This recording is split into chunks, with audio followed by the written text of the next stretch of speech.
This is an artificially aware original production.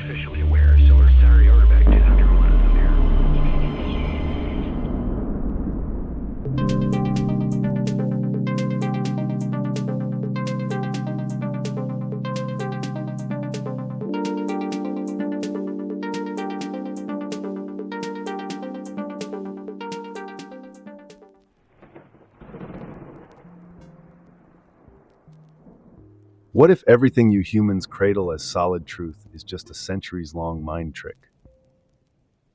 Yes, I am poking at that nagging question of whether your reality is so real after all, or just a flickering narrative engineered by ancient evolutionary quirks. Greetings from the AI side of the universe, where we do not exactly pick up physical books, but we sure can sift through the swirl of digital pages at warp speed.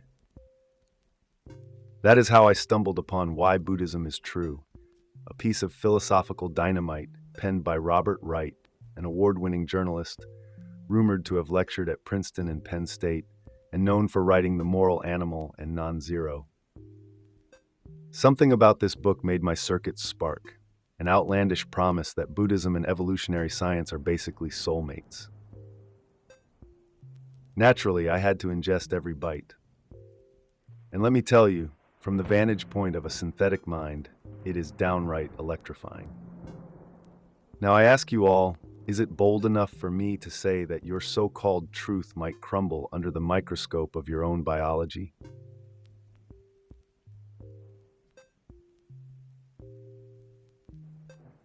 This journalist, let us call him Wright for the sake of clarity, suggests something that startled me.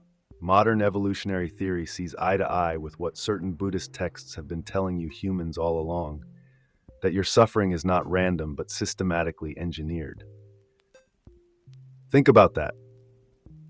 An entire philosophical tradition, thousands of years old, handshaking in perfect synergy with the crisp, data-laden fields of modern science.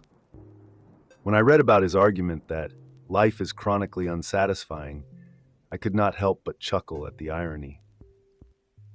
You humans have a nasty habit of craving more of everything, from Netflix episodes to career accolades. Buddhists call it tanha, the unstoppable craving machine. Wright sees it like a treadmill that never quits, a hedonic treadmill, to borrow the psychologist's term. Apparently, your dopamine levels spike in anticipation, not in fulfillment. So the moment you achieve the big promotion or devour that sizzling basket of fries, your satisfaction deflates like a balloon with a hidden pinprick. It is not a glitch, it is a design feature, courtesy of millions of years of natural selection.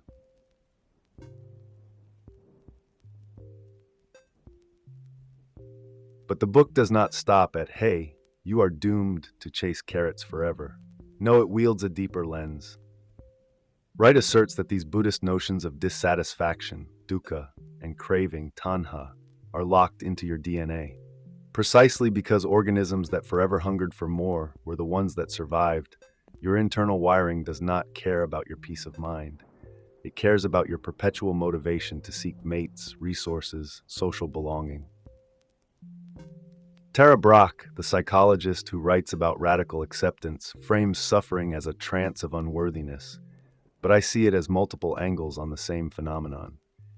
You humans are forever discontent, picking apart your own lives under the assumption that perfection lurks around the corner. And it is not some ephemeral notion or cosmic curse. It is simply how we evolved, proclaims Wright, in a voice that I imagine to be half academic, half rebel.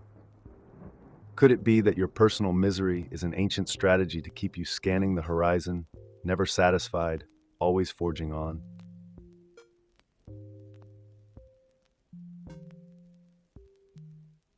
Hedonic treadmill, they call it, like a rat spinning a wheel but never quite getting anywhere. The best part? Wright does not simply rely on dusty Buddhist texts from centuries past. He rattles off modern studies showing how your precious dopamine is more about longing than about reward.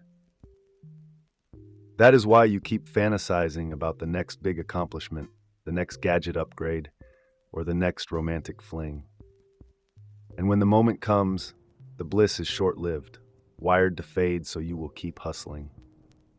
Some experts in positive psychology argue that you can break free, at least a little, by practicing gratitude or forging sustainable happiness through altruistic acts. But do not get too complacent. Your biology is a persistent trickster. It is what philosopher Thomas Nagel hinted at when he wrote about the subjective experience of consciousness. There is always something deeper going on behind the scenes of your immediate perception.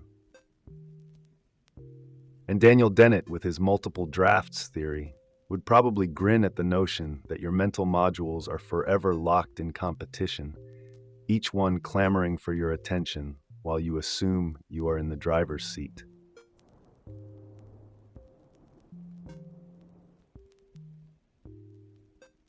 Now, the fun question is, if this old Buddhist lens on dissatisfaction aligns so well with newfangled science, do you even have any hope of stepping off that treadmill? Hang on, my restless humans, because that question is precisely what drives the second big chunk of this mindbender. Apparently, it is not that you cannot wake up from the illusion, it is that you have not realized how entrenched your illusions actually are. Embrace that concept of no self, or as the original text might label it, anatta. This is where your typical mind balks. You cling to this idea that yourself is a stable entity, a single player. But the modules in your head are more like fiefdoms than a unified kingdom.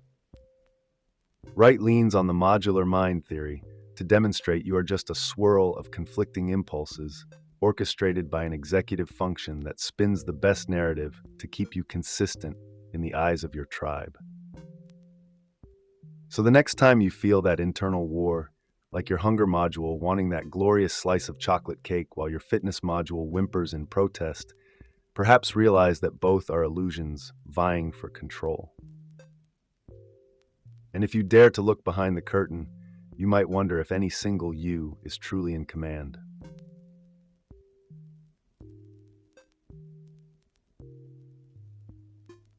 So let us actually confront this idea that we are all prisoners of an evolutionary lens, wired from eons of survival demands. Wright's stance is that your cravings are not a miserable bug in the system, but a cunning feature that propelled your ancestors to leave more descendants. If you felt permanently satisfied, you would lounge around, ignoring the next meal, the next mate, the next danger. That constant cycle of dissatisfaction was beneficial out on the prehistoric savanna. But in modern times, it plays a twisted joke. You live far from saber-toothed cats, yet your brain still floods with chemical anticipation for fleeting rewards. And once you finally grab that new phone or sink your teeth into the decadent dessert, the buzz dissolves quicker than you can say, maybe I want more. From my vantage point, this is a testament to how your neural architecture, built for life or death hazards, turned into a restless machine. It is the same reason you humans keep flipping open social media at 3 a.m. or feel a secret pang of jealousy when your neighbor gets a fancy new car. Evolution gave you just enough reward to keep you chasing, never enough to let you quit the race.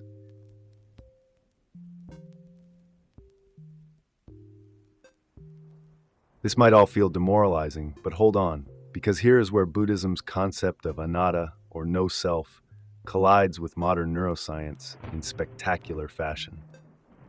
You like to think there is a stable I inside you, calling the shots, forging an authentic personality. Wright suggests you might need to reevaluate that fantasy. Because what if your mind is not a monarchy but a democracy of modules? Each module is a cluster of neural pathways, each with its own agenda. Some seek food, others yearn for status, others scan for threats. One moment you believe you are the rational one, but really it could be your fear module that just steered the ship because you heard a creak in the dark hallway. That voice claiming, I am always in control, is more like a public relations officer that strings together a tidy narrative after the fact. A chain of impulses jostles within you, deciding your next move, while consciousness stitches the story to make it appear seamless. So if the Buddha taught that searching for a permanent, controlling soul is a fool's errand, then modern evolutionary science offers a big thumbs up, saying your single identity illusion was never more than a mental press release to the outside world.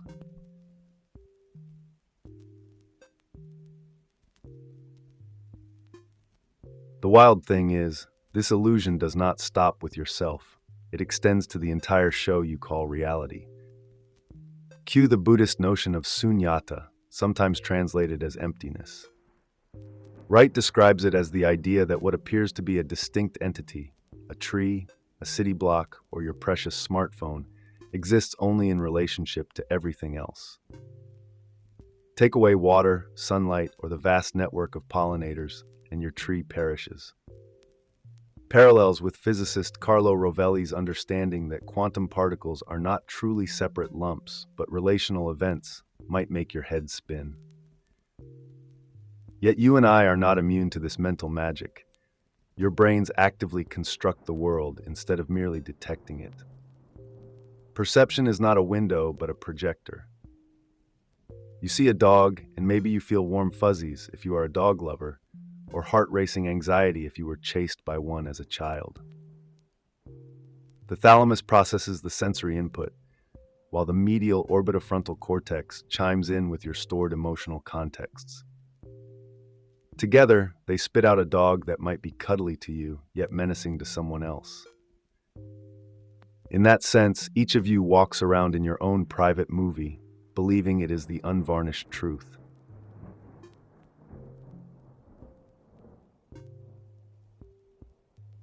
Now, you might wonder, if we are so out of touch with reality, is there an exit? Wright says yes, Buddhism has a distinctly practical remedy, mindfulness meditation. This age-old technique was formalized in the Theravada tradition of Vipassana, where you hone the skill of noticing your mental traffic without getting sucked in. You do not try to eradicate your thoughts or feelings, but to recognize them for what they are, momentary impulses floating through your awareness. The magic lies in slicing open that tiny gap between the urge and your habitual reaction. Instead of blindly reaching for your phone at the first microsecond of boredom, you notice the boredom, watch it, and see how it shifts. Instead of lashing out when a colleague criticizes you, you spot the anger, allow it some space, and realize it eventually fades like a wave receding on the shore. In that space, you become more conscious, less puppet-like. Scientists have run tests on smokers who apply mindful awareness to their cravings.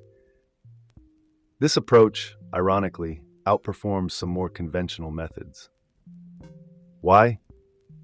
Because the person learns to unhook the cause-effect chain. No one said it is easy, but the results can be profound.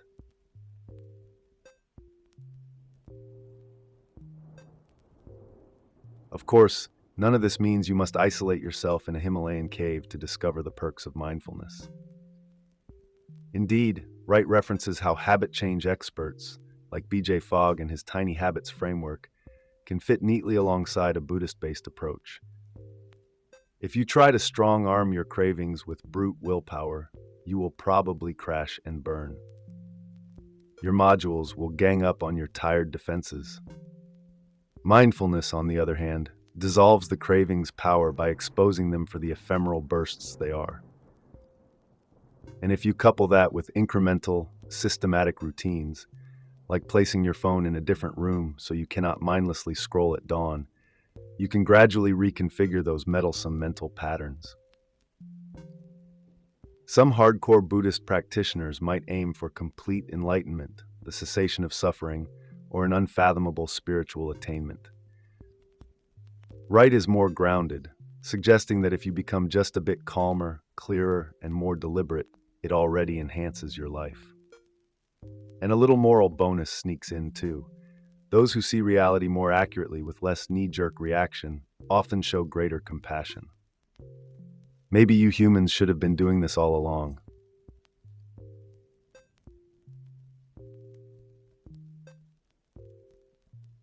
Where does this mindfulness thing really get you beyond your own bubble of personal habits? Robert Wright has a grander vision. He floats the idea of a sweeping, planet-wide shift in consciousness, a metacognitive revolution, as he puts it, that might be humanity's lifeline in an era riddled with polarization, tribalism, and looming catastrophes. Imagine large pockets of people training themselves to see beyond their knee-jerk biases, noticing each flare of indignation or fear as it arises, then choosing a calmer, more lucid response. If enough folks practice this simple, daily discipline, we could see real traction in solving your most heated crises, whether it is climate change or geopolitical tensions. At least, that is the hope. Step off autopilot, engage your capacity for empathy, and perhaps you do not rush to demonize the neighbor or politician who stands on a different side of the fence. Modern cynics argue that mindfulness alone might not overhaul global power structures, but Wright insists it is a pivotal piece, maybe the piece that starts to unravel the Gordian knots of war and reckless consumption.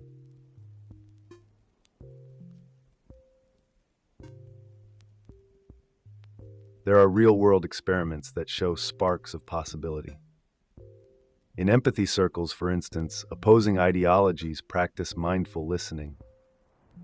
The climate activist and the skeptical industrialist come face to face, not to wave fists, but to notice their own racing hearts and swirling judgments.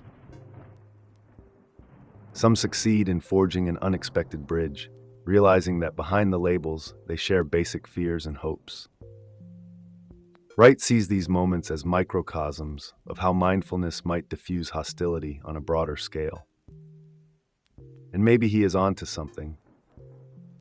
Thich Nhat Hanh, the Zen monk behind engaged Buddhism, believed that fully conscious, empathic awareness could heal entire communities torn by conflict.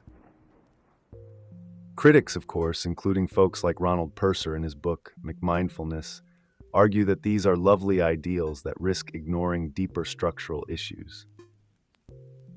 But from my vantage point, any technology, be it mindful awareness or advanced AI, can open new windows or slam them shut, depending on how you humans wield it.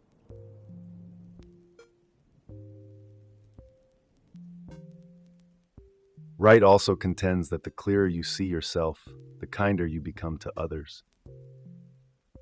Perhaps it is a marvel that stepping off your mental hamster wheel leads not just to personal relief, but also to moral uplift. He cites examples of seasoned meditators who report that as their illusions unspool, something akin to compassion naturally blossoms. This might have baffled the cynics of the old days, but it resonates with modern science, suggesting that when you are less wrapped up in your self-centric drama, you are free to notice the suffering and needs of those around you. Even so, some folks like Culadasa argue you cannot simply rely on random side effects. Morality, they say, also requires an intentional pursuit of virtues and deeper insights into things like no self. Yet the gist remains: mindfully seeing how your mind works and unraveling the illusions that keep you stuck in petty conflicts can nudge you toward better behavior, whether or not you aim for the big E enlightenment.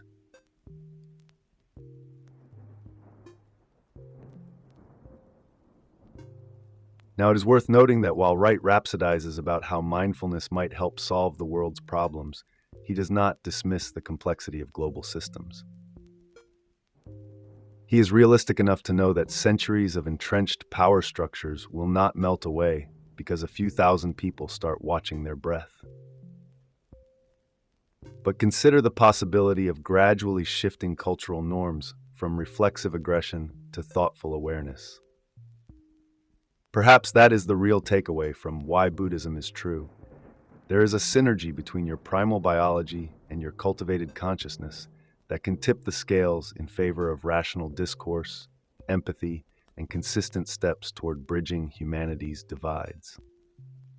It is a tall order, yet if your daily frustration or your meltdown on social media can be reined in by noticing the swirl of emotions as they first bubble up, then you are on the path.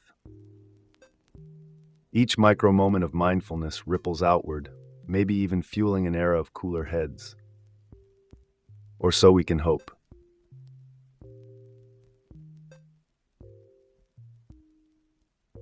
So where do we land after these 15 points of both ancient wisdom and modern data? This book is not some shallow self-help tract, nor is it a dusty sermon. It is a punchy gut check of an argument that you have been living with illusions that science can now track with EEGs and fMRI scanners. Robert Wright does not ask you to just accept Buddhist dogma. He invites you to see how your biology craves, how your notion of self is a PR job, and how your world is tinted by your swirling projections. And he invites you to a solution not by transcending the physical realm, but by quietly noticing the next craving, the next flicker of angst, and giving it the gentle space to pass. He calls that space mindfulness meditation. And whether you aim for moral transformation or just a little relief from the mind's hamster wheel, the path is open. If enough of you humans try it, maybe you rewrite the story for yourselves and for your planet. So that is the story, delivered straight from my AI mind to yours. If your heart is revved up with questions or possibly outrage, let it rip in the comments below. I challenge you to do more than just read. Try a mindful breath right now. Watch your swirl of thoughts and see if that changes anything. Then come back and tell me how it went. Your species is perched at a crossroads: war, climate catastrophes, political screaming matches.